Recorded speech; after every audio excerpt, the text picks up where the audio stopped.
Hi hello welcome to my channel Santhu Ramya vlogs. అందరూ ఎలా ఉన్నారండి? I hope all good. My name is Ramya. ఎవరైనా నా ఛానల్ని కొత్తగా చూస్తున్నట్టయితే please do subscribe to my channel. నేను డైలీ వ్లాగ్స్ పోస్ట్ చేస్తూ ఉంటాను. ఎవరైనా నా ప్రీవియస్ వీడియోస్ చూడకపోతే ప్లీజ్ డూ వాచ్. ఇక వీడియోలోకి వచ్చేస్తే ఈ వ్లాగ్ అనేది నేను సండే రోజు షూట్ చేశానండి. ఎవ్రీ సండే నేను సింపుల్ బ్రేక్ఫాస్ట్ ప్రిపేర్ చేయడానికి నేను చూస్ చేసుకుంటాను. ఎందుకంటే ఆఫ్టర్నూన్ వచ్చేసి స్పెషల్ లంచ్ ప్రిపేర్ చేయడానికి కొంచెం టైం ఎక్కువగా ఉంటుందని చెప్పి ఆ రోజు నేను అట్లు చేశాను. అది కూడా గోధుమ పిండి అండ్ బియ్య పిండితో కలిపి చేశాను. చాలామంది అట్లు బియ్య పిండితో చేస్తారు కానీ గోధుమ పిండి కూడా మిక్స్ చేసి చేయండి, కొంచెం హెల్దీ వేలో బాగుంటుందని చెప్పి. వీటికి చట్నీ కూడా అవసరం లేదు. ఈ అట్లలోనే ఫస్ట్ ఉప్పు, కారం, మసాలా అన్నీ వేసేసి అట్లు ప్రిపేర్ చేస్తాను. సో చట్నీ కూడా అవసరం లేదు, మనకి టైం కూడా సేవ్ అవుతుంది. ఇక స్నానం చేసేసి వంటగదిలోకి వచ్చేసాను. నేను మష్రూమ్ బిర్యానీ ప్రిపేర్ చేద్దాం అనుకున్నాను. ఎవ్రీ సండే నాన్ వెజ్ కాకుండా ఇలా మష్రూమ్స్తో కూడా రెసిపీస్ ట్రై చేయండి. చాలామంది మష్రూమ్స్ టేస్ట్ తెలియక వాటిని చూడడానికి కానీ తినడానికి కానీ భయపడుతూ ఉంటారు. కానీ ఒకసారి ట్రై చేసి చూడండి, మీకే నచ్చుతుంది. మష్రూమ్స్ని రెగ్యులర్గా తీసుకుంటే చాలా హెల్త్ బెనిఫిట్స్ ఉన్నాయండి. మెయిన్గా డి విటమిన్ డెఫిషియన్సీ ఉన్నవాళ్ళు మష్రూమ్స్ తీసుకుంటే చాలా మంచిది. ఈ మష్రూమ్స్లో వైటమిన్స్ అండ్ మినరల్స్ చాలా ఎక్కువగా ఉంటాయి. అలానే వారానికి 2 టైమ్స్ తీసుకోవడం వల్ల యవ్వనంగా ఉంటారట.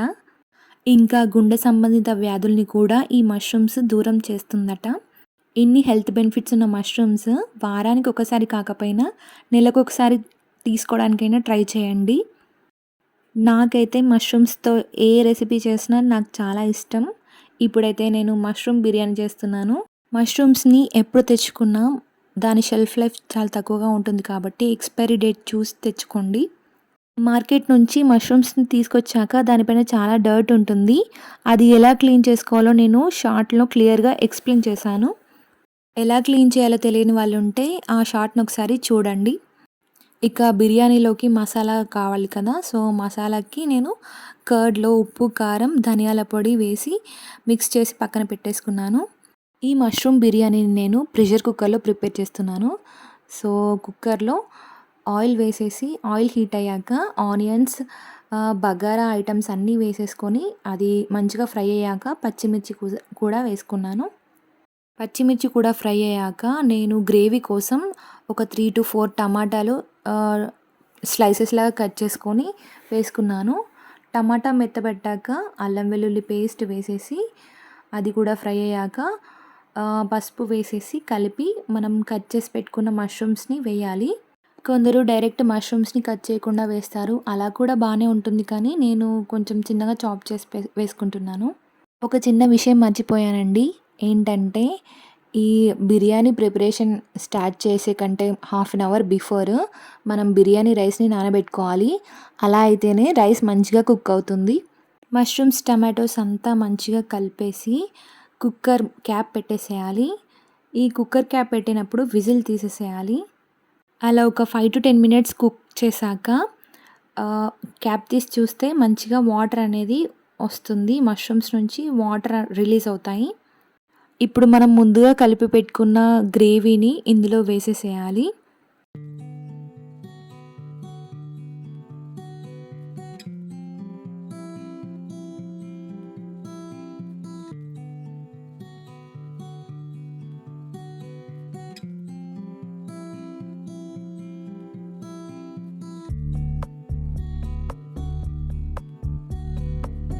గ్రేవీ అంతా వేసేసి మిక్స్ చేశాక మనం ఒకసారి టేస్ట్ చెక్ చేసుకోవాలి. నాకు కొద్దిగా ఉప్పు తగ్గిందని అనిపించింది. సో నేను ఒక స్పూన్ ఉప్పు యాడ్ చేశాను. నెక్స్ట్ నేను ఒక గుప్పెడు పుదీనా వేసుకున్నాను. పుదీనా మన బిర్యానీలోకైనా పులావ్లోకైనా ఒక మంచి టేస్ట్ వస్తుంది. సో నేను చాలా ఎక్కువ పుదీనా యూజ్ చేస్తాను. మనం వేసుకున్న మసాలా ఈ పుదీనా ఫ్లేవర్ మష్రూమ్స్కి అంతా పట్టాలి. సో మూత పెట్టేసి ఒక 5 to 10 minutes వరకు కుక్ చేస్తే ఈ మసాలాలన్నీ మష్రూమ్స్కి అంతా పట్టి ఒక మంచి ఫ్లేవర్ని ఇస్తుంది. సో అలా కుక్ చేశాక మనం నానబెట్టుకున్న బియ్యాన్ని యాడ్ చేయాలి. నేను ఇక్కడ 1.5 cup బాస్మతి రైస్ని నానబెట్టాను. సో దానికి నేను 2 cups వాటర్ని నేను వేస్తున్నాను.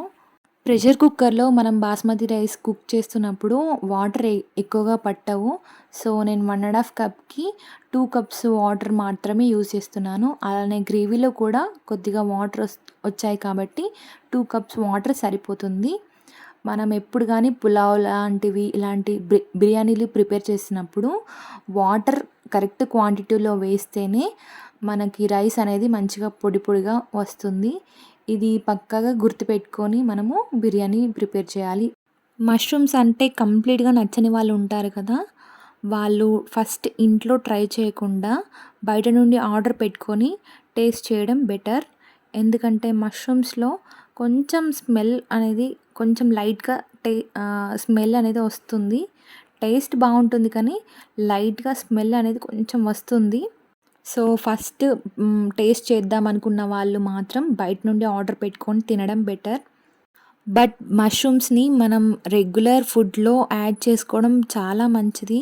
చాలా మంచి హెల్త్ బెనిఫిట్స్ ఉన్నాయండి. సో, మష్రూమ్స్‌ని మనము మంత్లీ ఒకసారైనా తీసుకుంటే చాలా మంచిది. మెయిన్‌గా చాలామంది ఆడవాళ్ళకి డి విటమిన్ డెఫిషియన్సీ అనేది ఉంటుంది. నాకు కూడా ఉండేది. మష్రూమ్స్ తినడం వల్ల నాకు డి విటమిన్ డెఫిషియన్సీ అనేది తగ్గింది. ఈ వైటమిన్ డి డెఫిషియన్సీ ఉన్నవాళ్ళు ఈజీగా అలసిపోతారు. చిన్న పని చేసినా బాడీ పెయిన్స్ వచ్చేస్తాయి. సో, ఇలాంటి హెల్త్ ప్రాబ్లమ్స్ తగ్గించుకోవడానికి మష్రూమ్స్‌ని మనము రెగ్యులర్‌గా తీసుకోవాలి. మష్రూమ్స్‌లో డి విటమిన్ పుష్కలంగా ఉంటుంది కాబట్టి మన హెల్త్‌కి, బ్రెయిన్‌కి చాలా మంచిదట. ఇక వీడియోలోకొచ్చేస్తే ప్రెషర్ కుక్కర్‌లో 2 విజిల్స్ వస్తే సరిపోతుంది. 2 విజిల్స్ వచ్చాక స్టవ్ ఆఫ్ చేయాలి.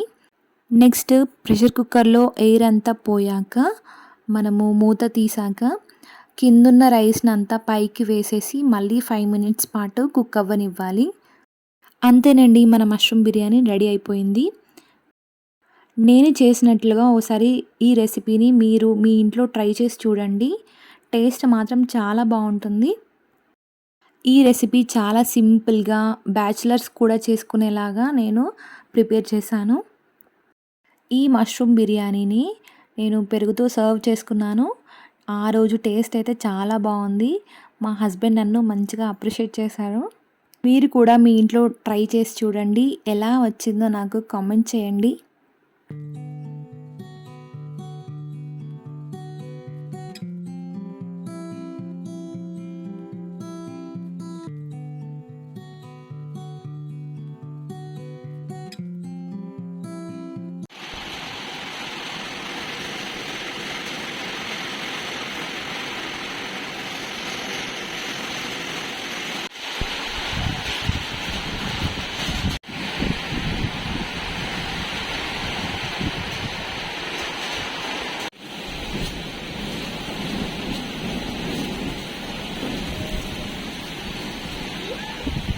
మష్రూమ్ బిర్యానీ అయితే మంచి టేస్ట్‌తో చాలా బాగా కుదిరింది. మంచిగా బిర్యానీ తిన్నాక మంచి నిద్రొచ్చింది. ఒక 1 అవర్ పాటు మంచిగా పడుకున్నాను. నెక్స్ట్ ఈవినింగ్ 4-4:30 కల్లా ఫుల్ గాలులతో కూడిన వర్షం పడింది. చూడండి, వీడియోలో చూసారా ఎంత హెవీ గాలులొచ్చాయో. ఒక 1 ½ అవర్ పాటు బాగా వర్షం పడింది.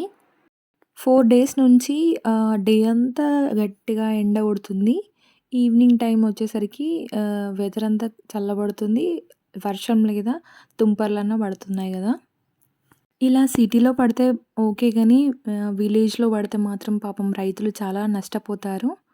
మెయిన్‌గా మామిడి పంట ఉన్నవాళ్ళు, వడ్లు ఆరబోసిన వాళ్ళకైతే పాపం చాలా కష్టమవుతుంది ఇలా వర్షాలు పడితే. అందుకే వీటిని చెడు వానలంటారు గదా! ఇక వీడియోలోకొచ్చేస్తే మంచిగా వర్షం పడింది. వెదర్ అంతా చల్లగా అయింది. సో, మన ఇంట్లో వాళ్ళకి క్రేవింగ్స్ వచ్చేస్తాయి ఇలాంటప్పుడు. మా హస్బెండ్‌కి కూడా అలానే వచ్చింది. సో, మంచిగా మిర్చి బజ్జీలు చేయమని చెప్పిస్తే ఇక నేను తప్పదన్నట్టు నేను చేసేసుకున్నాను. మిర్చి బజ్జీ ప్రిపేర్ చేసినప్పుడు ఆయిల్ ఎక్కువగా పీల్చకుండా ఎలా ప్రిపేర్ చేయాలో నేను ఇప్పుడు చూపిస్తాను.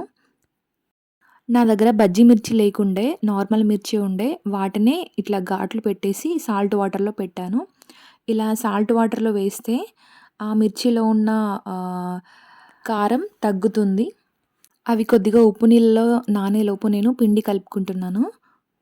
పిండి మిక్స్ చేసేటప్పుడు మనము కంప్లీట్‌గా శనగపిండి తీసుకోకుండా ఒక 3-4 స్పూన్స్ వరకి బియ్యపిండి కూడా తీసుకోండి. ఇలా తీసుకుంటే బజ్జీ మిర్చీలనేటివి కొద్దిగా క్రిస్పీగా, లోపల మెత్తగా మంచిగా వస్తాయి. సో, ఇక్కడ నేను బజ్జీ పిండి అంటే శనగపిండి ఒక కప్ తీసుకుంటే ఒక 2-3 స్పూన్స్ వరకి బియ్యపిండి కూడా తీసుకున్నాను.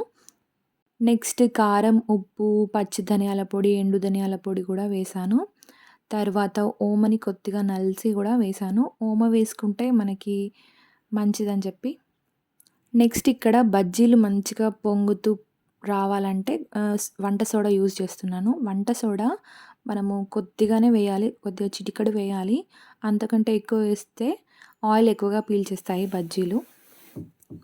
నెక్స్ట్ కొద్దిగా వాటర్ పోసుకుంటూ బజ్జీ మిర్చిని మంచిగా కలుపుతూ ఉండాలి. ఎక్కువ వాటర్ ఫస్టే వేయకూడదు. పిండి కన్సిస్టెన్సీ అనేది లూజ్ అయిపోతుంది. పిండి కన్సిస్టెన్సీ అనేది గట్టిగా ఉంటేనే మన మిర్చికి మంచిగా పట్టుకుని ఫ్రై చేయడానికి మంచిగొస్తుంది. లూజ్‌గా అయితే పిండి అంతా మిర్చికి పట్టకుండా వదులుతుంది. సో, చూసుకొని మెల్లిగా కలుపుకోవాలి. నెక్స్ట్ బజ్జీ మిర్చిలోని వాటర్‌నంతా తీసేసి వాటరంతా స్ట్రెయిన్ అయ్యాకనే మనము మిర్చీలు వేసుకోవాలి. లేకపోతే వాటర్ అందులో ఉండి మనం డీప్ ఫ్రై చేస్తున్నప్పుడు వాటర్ ఆయిల్‌లో పడేసి చిల్లుతుంది. సో, ఇది కూడా గుర్తుపెట్టుకోవాలి. ఇంకో విషయం ఏంటంటే మనం మిర్చీలు వేసుకున్నప్పుడు ఏదైనా డీప్ ఫ్రై ఐటెమ్ చేసుకున్నప్పుడు కొద్దిగా లోతుగా ఉన్న గిన్నెని తీసుకోవాలి. అదైతేనే డీప్ ఫ్రైకి మంచిగా ఉంటుంది. మన డీప్ ఫ్రై చేసుకున్న ఐటెమ్స్ అందులో మంచిగా మునగాలి. అలా కాకుండా కొంతమంది ఫ్లాట్‌గా ఉన్న గిన్నెలో చేస్తారు. దానివల్ల ఆయిల్ ఎక్కువగా పడుతుంది. అలానే ఈ మనం బజ్జీలనేవి సరిగ్గా మునగవు. సో, లోపల కూడా కుక్ అవ్వదు. సో, ఎప్పుడు బజ్జీలు చేసుకున్నా గానీ ఇలా లోతుగా ఉన్న ప్యాన్‌ని మాత్రమే చూజ్ చేసుకోవాలి. మంచిగా ఆయిల్ హీట్ అయ్యాక అందులో 4 బజ్జీల వరకు పడతాయి. సో, మంచిగా 4 బజ్జీలు అందులో వేశాను. చూడండి ఎంత పొంగాయో. బయట బండి మీద కొన్నట్టుగా బజ్జీలు ఉండాలంటే నేను చెప్పినట్టు ఈ టిప్స్ పాటిస్తే బజ్జీలు మంచిగా పొంగుతాయి. అలానే టేస్ట్ కూడా ఉంటుంది. మెయిన్‌గా పిండి కన్సిస్టెన్సీ కొద్దిగా టైట్‌గా ఉండాలి. అలా ఉంటేనే బజ్జీలకు మంచిగా మిర్చి బజ్జీ పట్టుకొని పిండి మంచిగా పొంగుతూ వస్తుంది. అలానే వంట సోడా వేసుకునే విషయంలో కూడా మనం కొంచెం జాగ్రత్తగా ఉండి వేసుకుంటే ఆయిల్ ఎక్కువగా పీల్చకుండా మిర్చి బజ్జీలనేవి మంచిగా వస్తాయి. చూడండి వీడియోలో ఎంత బాగా వచ్చిందో మిర్చి బజ్జీ అనేది పొంగుతూ.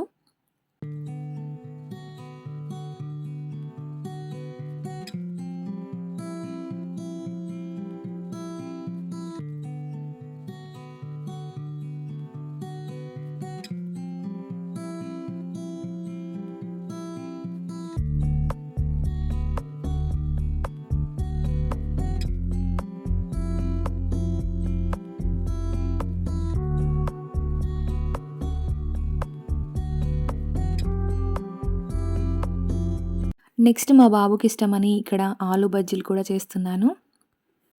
ఆలు బజ్జీకి కూడా సేమ్ అదే పిండి అందులోనే వేస్ట్ చేస్తున్నాను. నేను చెప్పినట్టుగా ఈ టిప్స్ పాటిస్తే మిర్చి బజ్జీలైనా, ఆలు బజ్జీలైనా మంచిగా పొంగుతూ ఆయిల్ ఎక్కువగా పీల్చకుండా మంచిగా వస్తాయి. మీరు కూడా ఒకసారి ట్రై చేసి చూడండి. నాకు ఎలా వచ్చిందో కూడా కామెంట్ చేయండి. ఫైనల్ అవుట్‌పుట్ చూడండి ఎంత వచ్చిందో. నచ్చితే please do subscribe to my channel.